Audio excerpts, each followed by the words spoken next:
Hi everyone, welcome to ELI, the place where you get your daily dose of inspiration for entrepreneurship.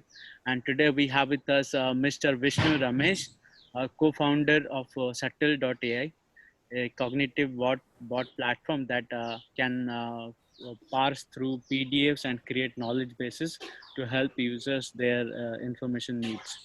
Vishnu is a graduate of BITS Hyderabad and has been an entrepreneur in residence for IIIT Hyderabad, if I'm not wrong. Hi Vishnu, welcome to ELI. Yeah, thank you. Thanks for having me. Vishnu, I would request you to introduce yourself to our audience, please. Sure. So my name is Vishnu. I'm the co-founder at Subtl.ai.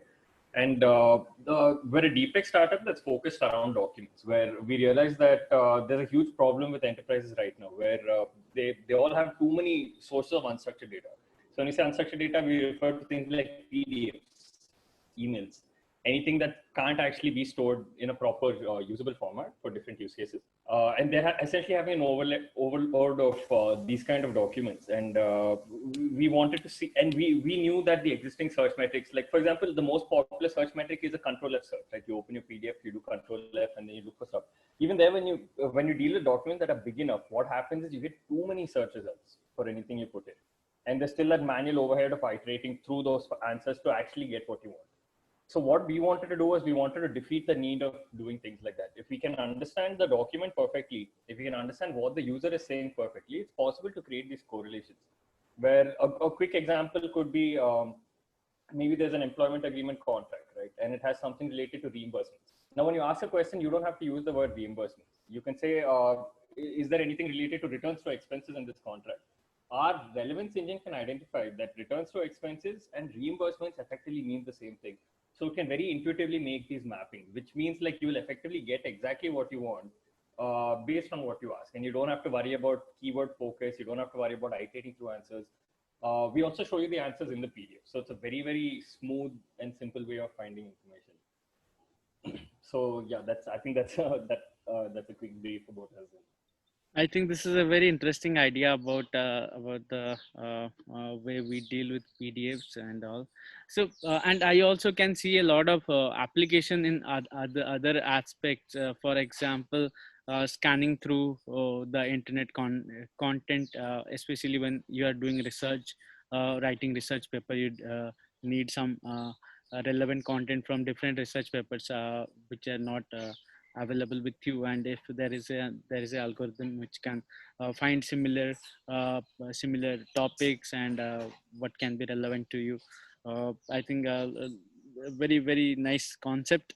Now we will move to the problem statement you are solving. Just tell us in a single line what a layman would understand. What is the problem statement you are solving?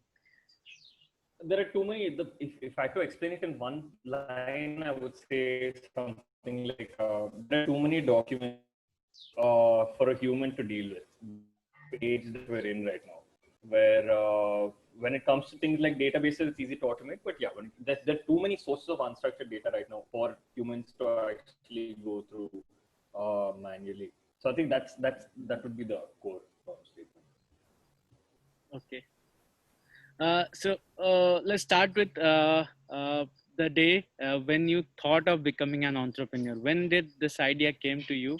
Especially even everybody has some ideas to solve day-to-day challenges and solve many problems, but not everybody becomes an entrepreneur.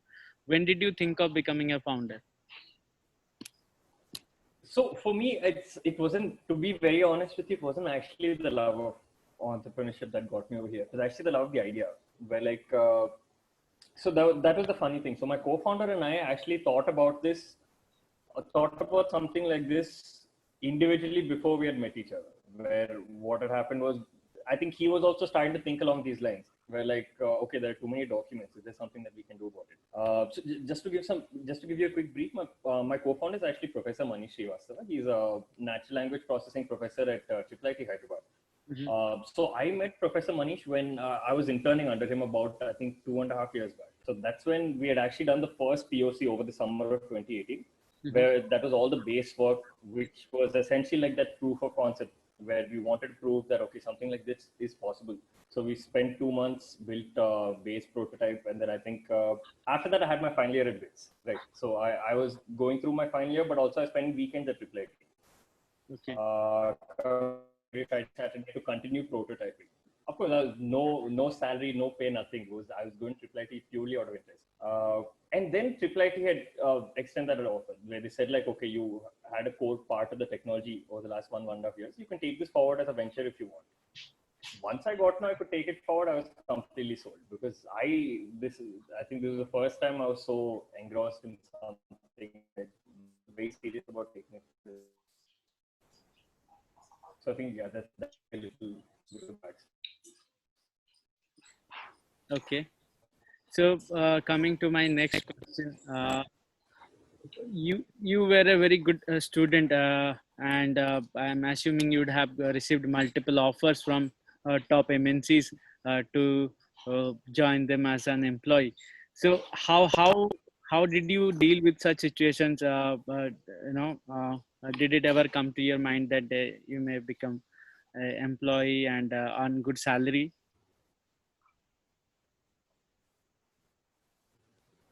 So I think by the time I came to final year, I think halfway into final year itself, my path was kind of set, where I was pretty sure that I was going to take this forward.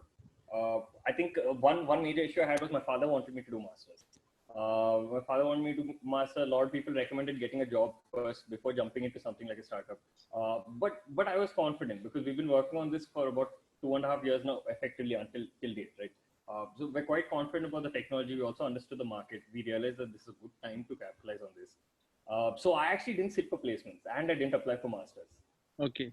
because I was so sure that I was going to jump right into this. So literally like 1 or 2 days after I came back from BITS, that was it. Like I informally started, I think in 6 months, which was Jan 9th, 2020 was when we formally incorporated. But work started right after I graduated. Okay. Uh, how did your finances got managed? I understand that you are receiving some stipend from IIIT Hyderabad, and as a startup you would have received multiple fundings. But if you could share with us how finances were managed. Sure. So I was actually selected under the Nidhi AR program, which is, of course, the Entrepreneur in Residence program that CIA at IIIT Hyderabad organizes. They have, I think, I was in the first cohort. I think they're going through the third cohort right now. So like you said, it's essentially they provide support for about 6 to 12 months. You basically make a case after 6 months, and if they still agree with you, they would give you 6 more months of stipend. So personally, I was able to finance through that.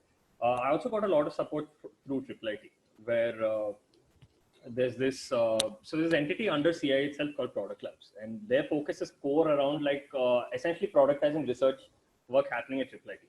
And one kind of the research work that's happening at IIIT is what me and my now co-founder were pursuing, right?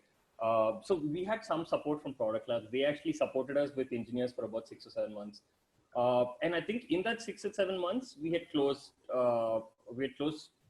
two clients. We got two clients through IIIT, where enterprises had come to IIIT basically with the same problem that we're trying to solve, right? And since we're a IIIT startup, the tech came out of IIIT directly referred and said, these guys might be able to solve your problem. I can't get very specific as to who, but I will say there's one national bank and then there's one defense PSU. So the use case for the defense PSU is they have all this complex manuals around machinery and things like that. So to help them do their repairs and maintenance actions more productively, we essentially support this smart access from these PDFs to that. For the bank, we help them essentially stay on top of incoming regulations, but also monitor internal banking processes and make sure that the processes are executed in a smooth way. But right, so I think over that 6 months, we were able to get some funding, not funding, sorry, we were essentially able to get early stage revenue, and then we essentially use that, and we've essentially been sustaining since then with these, essentially revenue coming in spurts. Okay. Vishnu, I see you have got some traction now, and there would be a steady inflow of revenue as well. what is your future plans? Where you want to take this venture? What is your vision? Uh, so vision is yeah. So the vision is, of course, we want to. So there's this quote that Albert Einstein has. Right? He says, "Why do I have to? Why do I have to remember something if it's already written somewhere?" And I think that's exactly how the whole team feels at Subtl.ai about documents. We believe that there should not be a need for you to memorize anything at all. Like technology has come to a point where like everyone can have their own virtual assistants that read these documents for them and help them find it. Of course, so there are two types of reading, right? One is like pleasure reading. I think that's something that should obviously stay because it has its own benefits. But when it comes to the workplace, they're usually exhaustive documents. Like we've seen documents about 1,200 pages. Now you're not going to expect a single person to go through PDFs that are so large, right? Like so many pages. Uh, so I think that's the vision essentially. We want people to spend less time learning so that they can spend more time to think essentially and do more productive oriented tasks within their enterprises and essentially add value through by mitigating like these manual overheads in their day-to-day jobs. So that's definitely the vision. The vision is to help people by trying to enable them with this knowledge. Okay. How did you and your co-founder met? What was the dynamics initially, and how you became co-founders? Being a professor, he must be totally oriented to academics and perhaps research. And you being a student and being a recent graduate, your orientation would be towards building enterprises. So how everything comes together. Right. So like I said, like I think it all started 2.5 years back, right? Where I was an intern at IIIT then, and then I was essentially I got an opportunity to work under Professor Manish, and then the problem statement that we were working on is actually the technology that's the startup is taking forward right now. So since the start, the focus has always been razor sharp just on this problem. We're like, okay, there are PDFs, there are other types of formats of documents and data like PDFs that people can't really access to get information in like real time. So is there a better way to do it? So of course we started with PDFs. We still deal with PDFs, but our algorithm itself can work with text now. So even if you want us to ingest something like emails, right, we just have to work out mail APIs, and then as we can take the text in raw, we can take the format in raw text. So it does not have to be organized in any way. We essentially we have models trained in house that will help us break this document down and identify different parts and what they mean and things like that. But right, so the dynamic with Manish sir was, of course, I started off as an intern, right? And then over my final year, the whole going every Friday and Saturday to IIIT. So Saturday I used to go to meet Manish sir, where we would meet week on week, just try figuring out what we can do to take the prototype forward. And this was purely out of interest. At that point, I didn't know anything would happen out of it. But I think, yeah, like 4 or 5 months into that, I think I reached out to IIIT to find out what they wanted to do with the technology. And then that's when they said, you have an option to actually take it forward as an EIR, an entrepreneur in residence, if you want to. I did that. So I signed up for that essentially. I think so. This is why, like right before I graduated, I already knew what I was going to do. Like the whole path was set. I had a very clear idea of what I wanted to do in life and things like that. So I didn't ask Manish sir actually to be a co-founder because I wasn't sure if Manish sir would be interested or not. But then there was this one day where sir had called me. He called me to his office. He said, "How you're taking this as a venture forward and you didn't tell me?" I said, "Sir, I wasn't sure if you would want to be a part of it." And he said, "Of course, I want to be a part of it." And I think that was it. So Manish sir had only one question to ask me before deciding if this is something that's worth going forward. He said, "What are your plans with the company? Is it are you looking at a long-term plan to grow something and make something very serious and very impactful, or are you just looking to make money in the short term?" I thought about it, and then I said, definitely long term, because like we're also here because we want to try to push the limits of technology. Right? We want to see what we can do. We want to see how much better things can get from where they are right now. It's in our case, there is a lot of love for the technology. Of course, we are also very invested in the problem, but Right. I think so. So the relationship with Manisha is actually very good because like we've been working together for about 2.5 years now, and like very strong relationship. And of course, that mutual understanding was there, or you can say like we found common grounds through our passions essentially, which was this space trying to figure things out.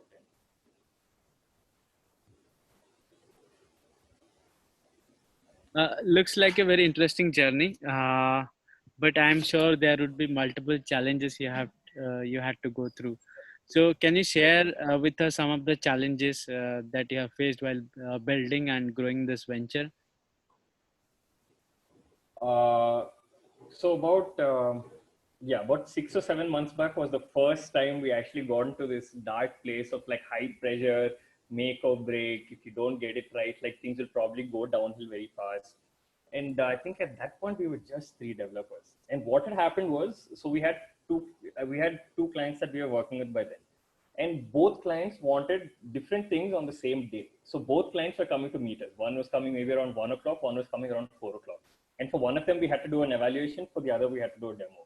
So just two parallel things and just all sorts of hell breaking loose. And I think that was the first time I actually questioned whether I was capable of executing something like this. And I think that's also when I made peace with the fact that this question is going to keep coming up. You can't be 100% sure of yourself all the time. You try, uh, but right, you can't be 100% sure all the time. There are going to be times where you're going to doubt whether this is going to work or not. And then I realized like the only way to go through is to have faith, because right now you're not where you want to be, and then you just have to, believe and figure out how to take things forward, essentially one day at a time. Okay. So, Uh, so yeah, there are multiple challenges around that, and so of course, deployments was one thing. Another very strong challenge I faced was lack of experience. So I had to figure out how to learn as much as I could, as fast as I could, because a startup is not just building the technology or taking the product forward. Like you have to build the technology, you have to figure out how to take it forward, you have to identify segments, you have to figure out who to pursue, what kind of GTM models you can have, and things like that. So yeah. so, I'm assuming you have learned a lot of lessons as well. Would you mind sharing with us, uh, as an entrepreneur, what are the interesting things you have learned, which others can implement too?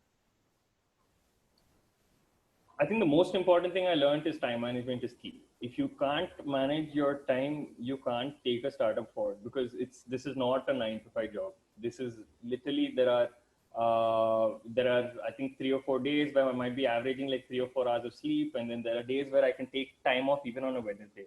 It gets very hectic and it's just all over the place. So you have to really be very good at managing things. You have to be able to figure out how to take parallel tracks forward. And I think until this point, we're very used to taking only one track forward at a time. So it becomes a little complicated to figure those things out. But yeah, I think the last thing I would say is like there has to be you have to have the humility to learn. You have to be okay with being shameless about learning, because what usually happens, at least from what I've seen, people get very insecure about how much they know in terms of knowledge, and I think that insecurity kind of that insecurity actually ends up being an inhibitor. It doesn't let you learn more, because you always feel like you're not good enough, and even if you try, it won't happen. And so that was also, I think, a serious challenge that we had. Perhaps my final question to you, Vishnu. Sure. How do you think our present day young people, many of them are our audience, how do you suggest them to start their journey as entrepreneurs? What are the different things they can do to get started? I think the first thing that any entrepreneur has to do before getting into a journey is you need to identify what the problem is. You need to be very honest about how you're solving it. And you need to be very honest about comparing your solution with what the existing alternative is. And there's no such thing as there's no alternative. There's a problem, there's always an alternative. So for example, in our case, like it's not necessarily a problem because there's not much awareness. For example, like 10, 15 years back, Google search was not there. But people wouldn't have necessarily seen search as a problem then, because they wouldn't have realized that there can be something like Google until Google actually came and set it up. So right, it'll definitely have to be product market fit, because this should be the first time that you actually, this should be the most that you scrutinize in terms of what you're trying to do and things like that, because it's proper make or break. If it's if you don't think this thing through, then it could become a very, very messy situation. It could be very difficult to deal with. So I would say product market fit, definitely, no doubt about it. Okay. On that note, I am done with the questions. Any final message you want to leave before we end the session? I can't think of anything directly, but I would say thank you so much for having me. It was a pleasure talking to you. Likewise. And Okay. It was a great pleasure to host you. I think our audience would have got lifetime lessons from this video. Thanks, Vishnu, for taking out time and joining the session. And our best wishes for thanks. Subtl.ai. Thank you so much. Thank you so much. Viewers, you can follow and connect with Vishnu on LinkedIn by typing Vishnu Ramesh. Also, to visit their website by typing subtl.ai. That is it for today's episode. I will be back with another exciting entrepreneur. Stay tuned to ELI.